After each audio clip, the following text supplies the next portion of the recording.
আসসালামু আলাইকুম রহমতুল্লাহ। প্রিয় বন্ধুরা, আশা করছি সকলেই ভালো আছেন।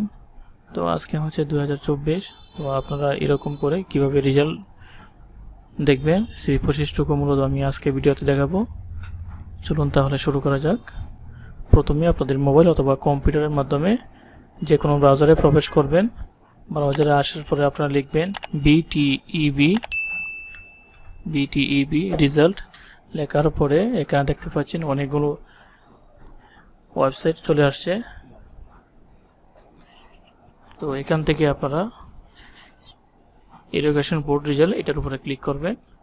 ক্লিক করার পরে আপনারা এখান থেকে আপনাদের এক্সাম টাইপ এটার উপরে ক্লিক করবেন। ক্লিক করার পরে আপনারা যেটাতে পরীক্ষা দিয়েছেন এটা সিলেক্ট করে নেবেন।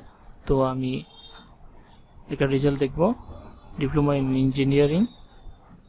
তারপরে আপনারা এখান থেকে এক্সাম ইয়ারটা আপনারা সিলেক্ট করবেন। তো আমি 2023-এর একটা রেজাল্ট দেখব।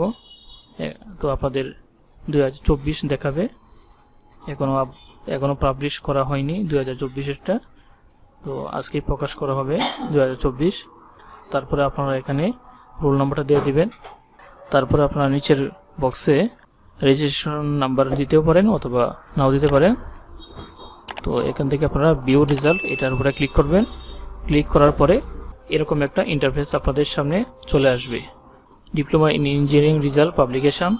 তারপরে এখানে এক্সাম ইয়ার দেখাবে, টেকনোলজি নাম দেখাবে, রোল নাম্বার দেখাবে, রেজিস্ট্রেশন নাম্বার দেখাবে, সেশনটা দেখাবে, নাম, ফাদার্স নাম।